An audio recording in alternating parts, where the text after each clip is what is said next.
문재인 대통령의 3박 4일간의 중국 국빈 방문 일정이 마무리됐죠. 이에 대해서 청와대가 오늘 외교적으로 큰 산을 넘었다고 자평했습니다. 그런가 하면 자유한국당은 서청원 의원을 포함한 현역 의원 4명의 당협위원장 자격을 박탈하기로 결정해서 후폭풍이 예고되고 있는데요. 자세한 전국 상황은 김영준 명지대 교수 그리고 김홍국 경기대 겸임교수와 얘기 나눠보겠습니다. 안녕하십니까? 네, 안녕하십니까?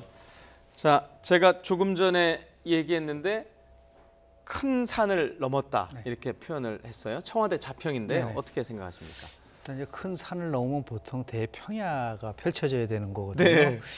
그런데 실은 이제 우리 정치 과정의 관점에서 보면은 노력한 부분하고 성과 부분은 분리해서 나올 수밖에 없거든요. 네. 큰 산을 넘기 위해서 정부가 노력한 거 그것은 인정합니다. 네. 그러나 지금 청와대가 얘기하는 그 성과가 국민들로부터 지지를 받기 위해서는 2가지 조건이 만족돼야 됩니다. 첫 네. 번째는 국내에서도 누구도 과역할 수 없는 성과가 있었어야 된다. 네. 그런데 지금 여러 면에서 보면 지금 파처럼 많이 일하고 많죠? 있습니까? 예. 이것은 그런 의미에서 봤을 때 네. 우리가 한번 지적해야 될 부분이 있고요. 두 번째는 네.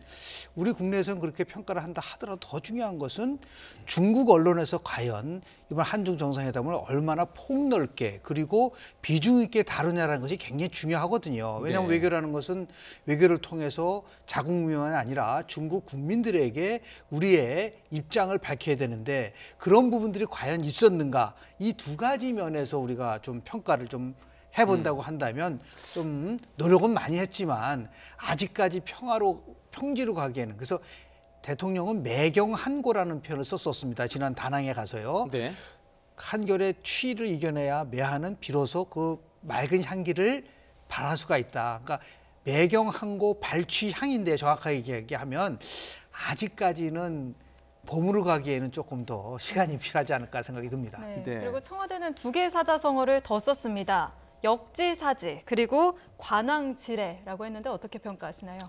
일단은 큰 산 2개를 넘었다는 거는 저는 공감을 합니다. 왜냐하면 미국의 트럼프 대통령 그리고 중국의 시진핑 주석 굉장히 강하고 상대국을 압박하는 그런 외교를 펼치는 그런 대국이기 때문에 네. 한국 정부가 상당히 어려운 우리 정부가 정말 그동안 어려움이 있었지 않습니까? 더군다나 박근혜 정부 당시에 완전한 온탕냉탕 한때는 완전 친중에서 친미로 오가면서 사실은 그 나라 사이에서 워낙 어려운 지정에 사실 외교가 완전히 파탄난 상황에서 미국을 설득하고 중국을 설득하는 과정에서 저는 산을 넘으면서 일단은 성공적인 첫발을 내디뎠다는 생각이 들고요.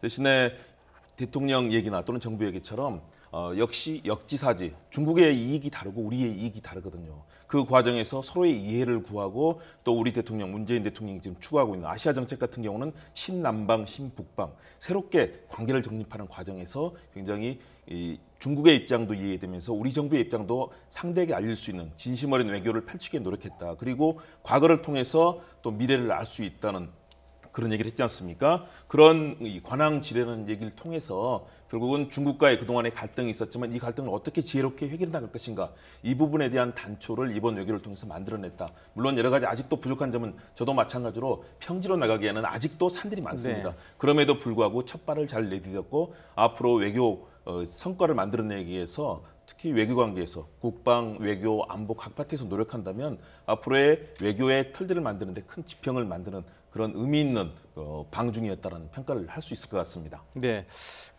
김영준 교수님께서 처음에 국내 평가 네. 그리고 이제 중국 현재 평가를 말씀하셨는데 그 중에 국내 평가 중에 많은 논란이 됐던 게 이른바 혼밥, 홀대론이었어요. 이 어떻게 보셨어요? 일단 청와대에서는 그렇게 문제가 있는 게 그렇게 아니다라고 평가를 하고 말씀했는데 있지만 국민들의 정서와 관련돼서 얘기를 하면은 네.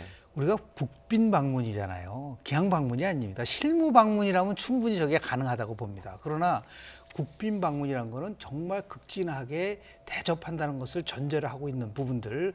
물론 청와대가 얘기하는 것은 아침에 서민들이 찾는 식당을 찾아서 중국 국민들과의 교감을 이루겠다라고 하는 그러한 나름대로의 노력의 일환으로 보고는 있지만 네. 실제로 보면은 3박 4일 동안 10차례의 식사 중에서 2차례만 예를 들어서 공식적으로 식사가 있었다라고 하는 것은 큰 틀 속에서 보면 참으로 좀 이례적인 거죠. 그런 지적이 나온 부분인 거고요. 저는 이렇게 지금 청와대가 얘기한 것처럼 예. 뭐 얼마나 많은 식사를 했느냐 횟수가 중요한 것이 아니라 실질적으로 나오는 여러 가지 과정을 보면은 우리가 이해할 수 없는 부분들이 조금씩 나왔어요.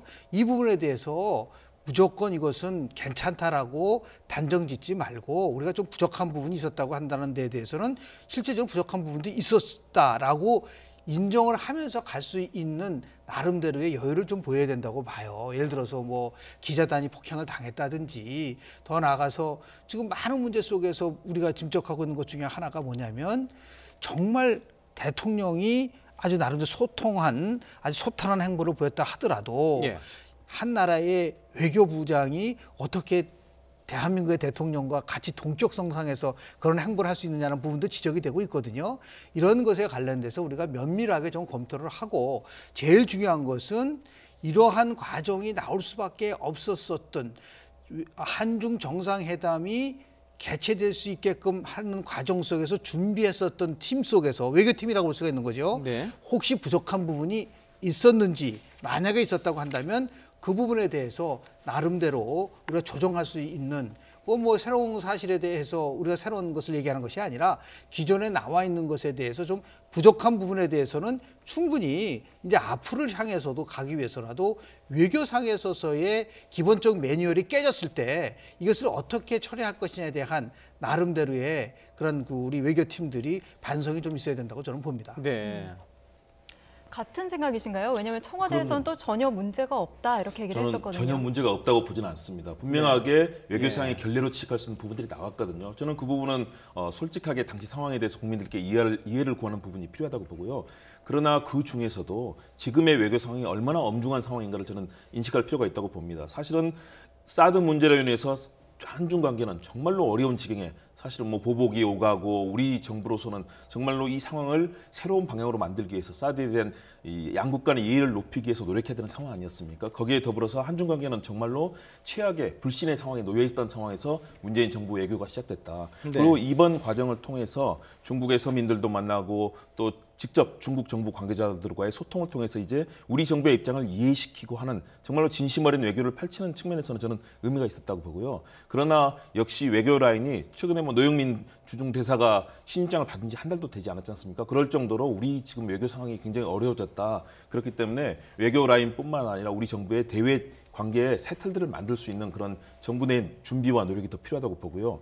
그런 현재의 위기 상황에서 양국 간의 이해를 높이는 데는 상당히 성공했다. 그렇게 어려운 상황, 더군다나 국회 일정 때문에 사실은 이 중국과의 이번 정상회담 일정을 잡는 데 상당한 어려움이 있었지 않습니까? 그리고 중국의 이 난징 대학살 80주년 기념행사 때문에 중국에서는 모든 지도부가 갈 수밖에 없는 그런 상황 속에서 열렸기 때문에 그중에서도 최대한 중국의 이런 지도부와 소통하고 중국의 서민들과도 소통하려는 그 노력들은 또 높이 저는 평가를 받아야 된다고 보고요. 대신에 우리 외교가 현재 한중 관계에서 위기를 겪고 있는 부분에 대해서는 외교 이 당국에서 정말로 이를 메우고 다른 미국, 일본, 러시아 이런 사강 외교에 정말로 집중적으로 힘을 기울일 중요한 때라는 점들을 한번 생각하면 좋겠다고 그런 의견을 갖고 있습니다.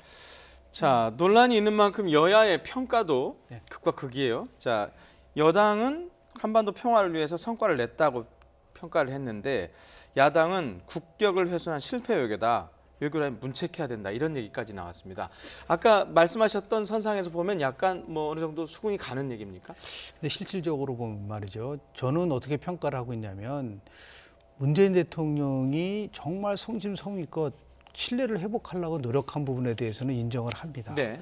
근데 더 중요한 게 있습니다. 제가 볼 때는 지금 아마 상식적으로요. 왜 중국이 국빈을 초대해서 저렇게 했을까라고 하는 가장 근본적 이유에 대해서 우리가 고민할 필요가 있는데요. 네. 그것은 뭐냐면 우리 정부와 문재인 대통령이 산불 정책과 관련돼서 이것은 약속이 아니고 합의한 것이 아니다는 것을 명쾌하게 한 거예요. 네. 만약에 이것을 지금 그것을 중국 정부는 끌어내기 위해서 굉장히 노력을 했지만 그것을 만약에 약속을 했다. 라고 했을 경우에는 한미 관계는 뭐 지금보다 뭐 굉장히 어려운 상황으로 갈 수밖에 없기 때문에 네. 결국은 문재인 대통령이 균형적인 시각에서 이 문제를 풀어가려고 노력했다라는 부분들에 대해서는 저는 충분히 그거는 인정을 하고 싶은 마음이 네. 있어요. 다만 지금 얘기하는 야권에서 얘기하는 여러 가지 홀대로는 외교상의 절차상의 문제점을 좀 지적을 하고 있는 부분이 있기 때문에 그 부분에 대해서는 뭐 여하튼 간에 지금 뭐 성과가 뭐 경제 성장 2%를 끌어올릴 수 있다든지 0.2%를 끌어올릴 수 있다든지 아니면은 뭐 100점 만점에 120점이라든지 이런 식으로 과찬하는 것보다는 야당이 얘기하는 부분들에 대해서 겸허하게 비판한 부분에 대해서는 뭐 시정할 것은 시정을 하고 더 나아가서 제일 부족한 부분은 대한민국 정치에서 부족한 부분은 외교에 있어서는 되도록이면 초당적으로 이 문제를 풀어가고 대통령이 외교 활동을 하는 동안은 그 대통령한테 힘을 실어주는 이러한 전통을 만들어야 된다. 이것이 앞으로 뭐 정권이 더 바뀔 수 있는 부분이 있지 않습니까? 근데 끊임없이 대통령을 만약에 흔들어 댄다고 한다는 것은 큰 틀 속에서 봤을 때는 바람직한 것은 아니지만 현재 야당이 얘기하고 있는 이 방중에 대한 문제 제기에 대해서는 심각하게 한번 고민하는 모습들 이런 것을 저는 정부가 좀 보여줘야 된다고 봅니다. 네. 그리고 공식 일정은 마무리가 됐는데 한국에 돌아와서도 남은 과제가 있지 않습니까? 잠시 언급을 하셨었는데 한국 기자 폭행 논란도 굉장히 거셌었고요. 자, 앞으로는 어떻게 저희가 방향을 잡아야 될까요?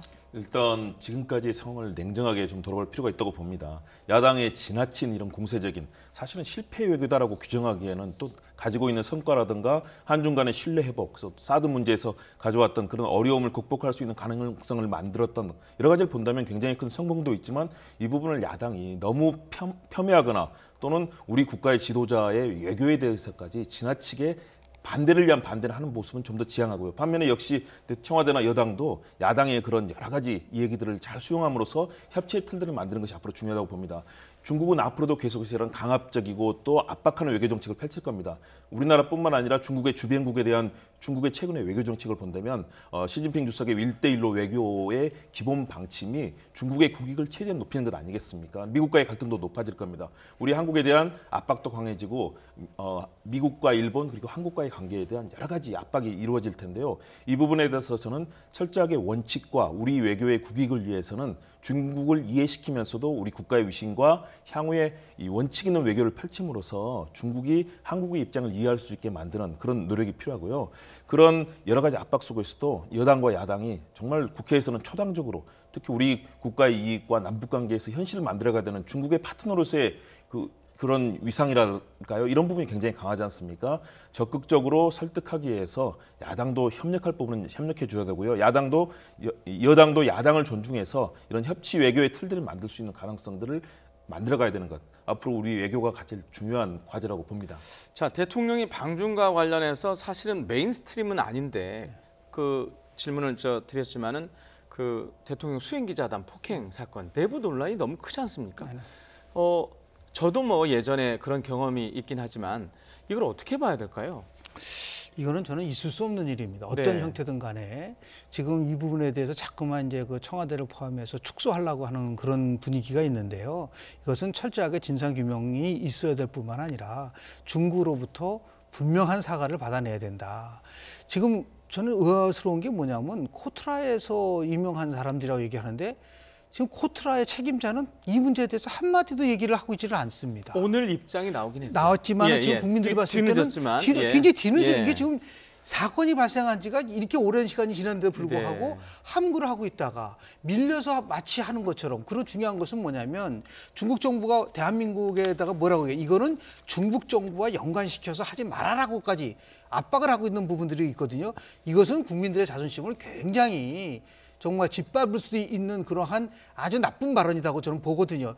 거꾸로 얘기해서 만약에 미국 같은 상황 속 미국 대통령이 그런 방중을 했는데 그런 일이 벌어졌다고 한번 생각을 한번 해보세요. 어떤 일이 벌어졌을까? 저는 뭐 거의 상상할 수 없을 정도의 그렇죠. 엄청난 후폭풍이 일어날 것인데 예. 이것을 뭐 좋게 해결하자는 부분들이 대국이란 말을 자꾸만 우리가 쓰고 있는데요.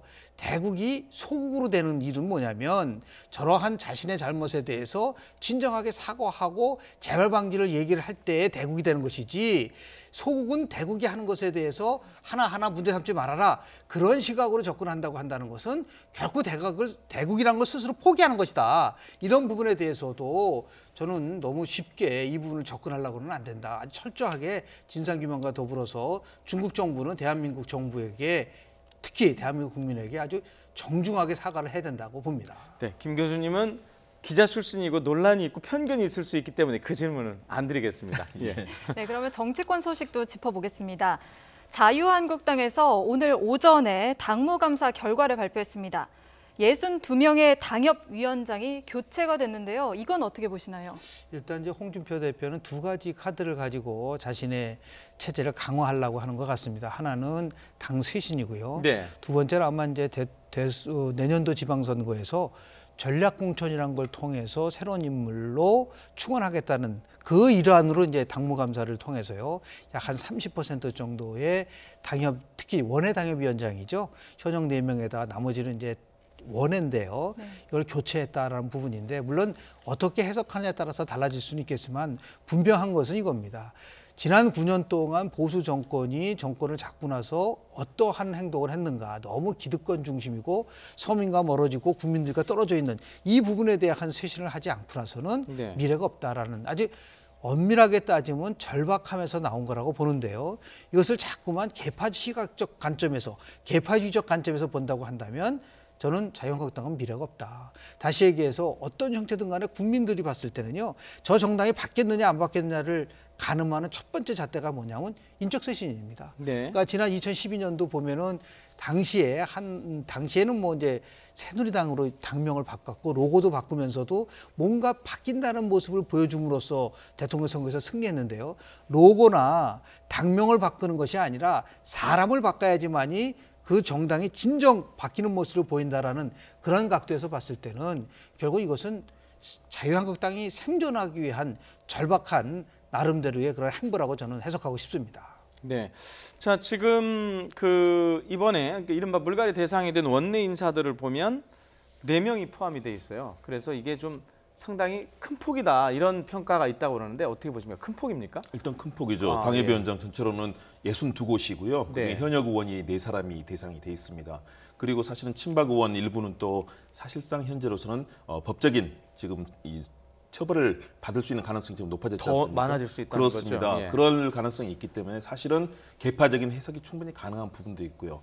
역시 아무래도 내년 지방자치선거, 지자체 선거가 워낙 중요하기 때문에 지금 당을 쇄신하는 것뿐만 아니라 당 전체를 장악해야 되는 홍준표 지도부의 현재 정치적인 그런 계산도 함께 깔려 있고요. 또 당을 쇄신해서 현재로는 보수 진영이 전체로 본다면 한 20% 정도의 국민 지지를 받고 있는 것 아니겠습니까? 대몰락을 했기 때문에 이 부분에서 보수 진영의 단합을 깨야 된다라는 그런 홍준표 지도부의 절박감이 서려 있다고 봅니다.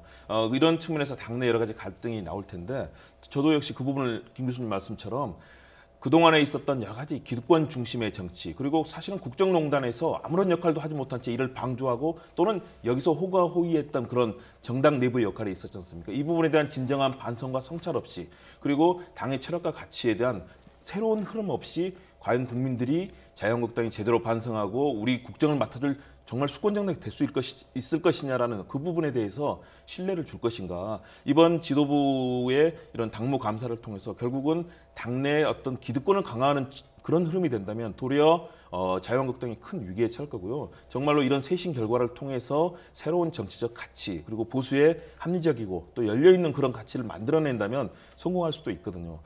그렇기 때문에 이번 절박한 상황에서 나왔는데 이번 연말에 임시국회라든가 이런 부분을 본다면 그래도 뭔가 역할을 하고 있다는 느낌은 국민들에게 주지를 못하고 있는 것 같습니다. 좀 더 성찰하고 또 국민을 위한 정치로 나설 그런 희망을 주는 것들, 이것이 홍준표 지도부에게는 큰 과제가 될 것 같습니다. 그리고 교수님은 인적 쇄신으로 보셨었는데 한편에서는 바른정당 복당파에게 기회를 줘서 당협위원장을 만들어서 자기 사람으로 만들려는 의도 아니냐, 이런 해석도 있습니다.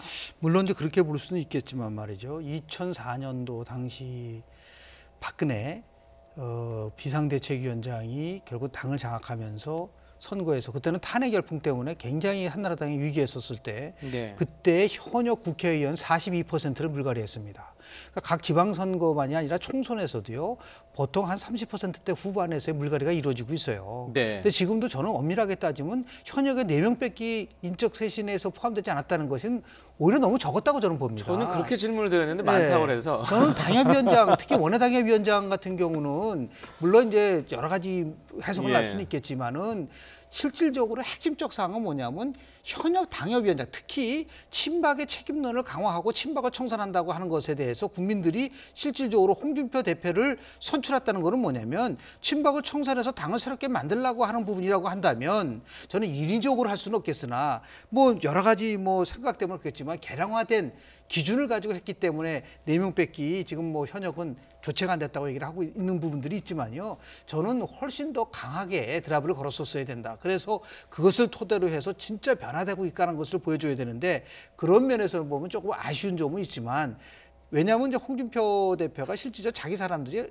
많은 건 아니에요. 그런 틀 속에서 단계적으로 아마 당의 인적 쇄신을 통해서 특히 청년과 여성들을 50% 지방선거에서 공천하겠다라는 약속을 지키기 위해서라도 왜냐하면 지방선거는 2006년도서부터요 어떤 식의 그 변화가 있었냐면 지방선거에서는 시도당이라든지 당협위원장 중심으로 공천이 이루어지는 게 아주 굉장히 그 관례였었는데 그것을 깨고 진짜 새로운 인물로 당을 바꾸겠다라고 한다고 한다면 자연스럽게 그건 당협위원장을 기준에 따라서 교체할 수밖에 없다. 그래서 변화된 모습을 보여주고 그래도 불구하고 지방선거에서 실패를 하면은 책임을 지는 모습을 보여주는 거 이런 것으로 갈 수밖에 없는데 이것을 너무 지나치게 이거는 계파적 시각으로만 본다고 한다면 그렇다고 한다면은 뭐 아무것도 하지 말고 좋은 게 좋은 것이 가고 지방선거에서 패배하고 또 다시 친박이 등장하고 이럴 경우에는 과연 자유한국당의 미래가 있을 수 있는 것인가 네. 그런 면에서 우리는 좀 봐야 되지 않나 생각을 합니다. 저 원내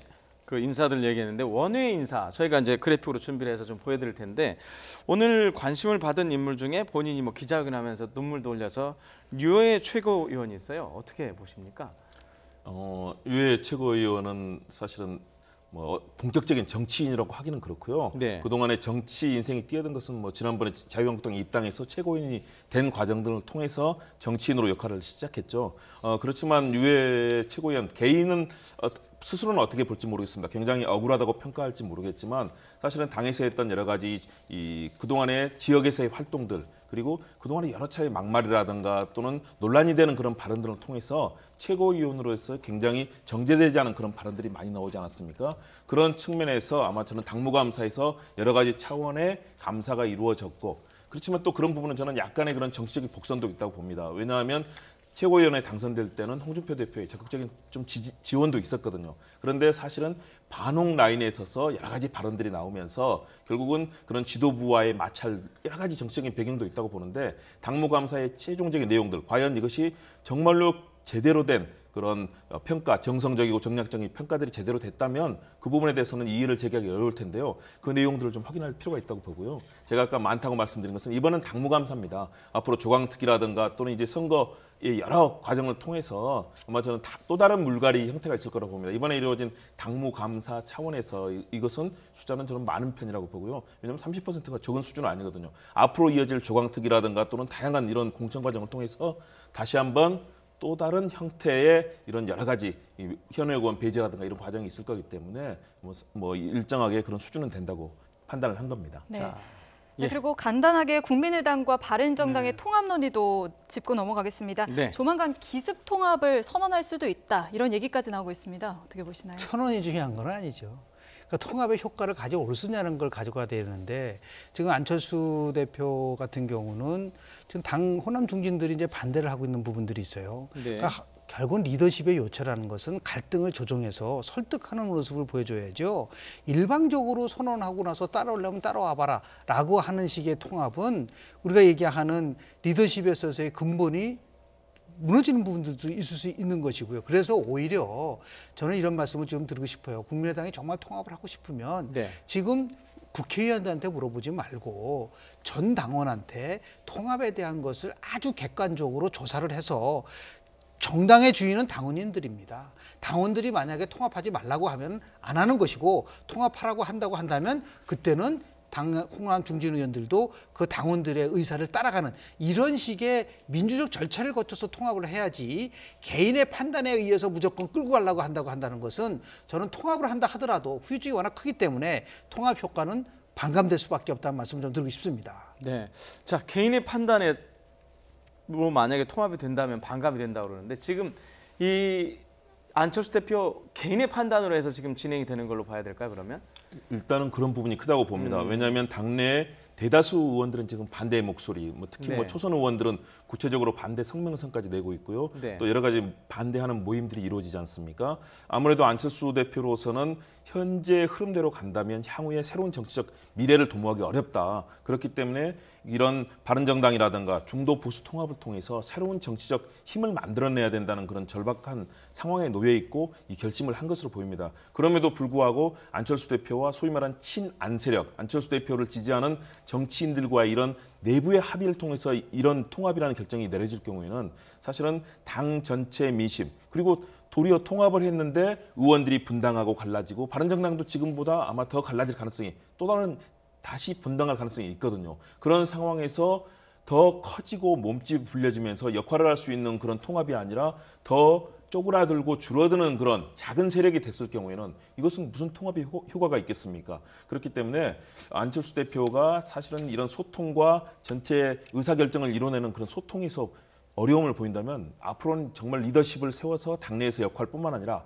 한국 정치에서 역할을 하기도 어려운 지경에 놓일 거다. 결국은 당원들과 함께 더 큰 통합의 가치를 만들어내는 그런 전반적인 이 당내에서 통합에 대한 설득과 또 이해를 구하면서 대세를 만들어가는 그런 정치력을 발휘하지 못한다면 결국 안철수 대표와 친한 세력 주도에 이루어지는 통합은 스스로 더 큰 어려움을 자초하고 또 정치적으로 위기에 빠질 수 있다는 그런 어려움이 있기 때문에 저는 현재는 굉장히 어려운 상황으로 보입니다. 그러나 여기서 빠르게 돌파구를 마련하고 또 만일의 경우 결정이 잘못됐다면 정말로 당원들과 또 국민들의 정치에 대한 의견 수렴을 통해서 방향을 다시 한번 모색해보는 것이 안철수 대표에게는 상당히 중요한 부분이 아닌가 생각이 듭니다. 네. 자, 교수님 직설적으로 마지막 질문 드릴게요. 지금 어려움을 만약에 그 개인적 판단을 강행을 하면 어려움을 겪을 것이다 그랬는데 자, 분당 당이 쪼개질 가능성 높다고 보십니까? 강행을 거의 한다면. 쪼개집니다.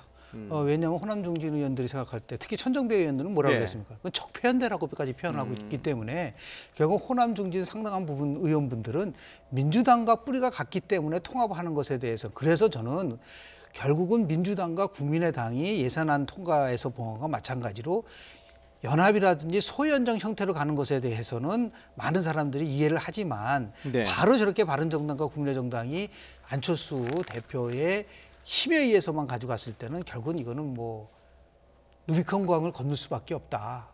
그런 부분이 결국은 뺄셈 정치를 해서는 안 되고 덧셈 정치로 가야 되는데 자꾸만 뺄셈 정치로 갔을 경우에는 정치력의 한계를 볼 수밖에 없다라는 말씀을 좀 드리고 싶습니다. 네.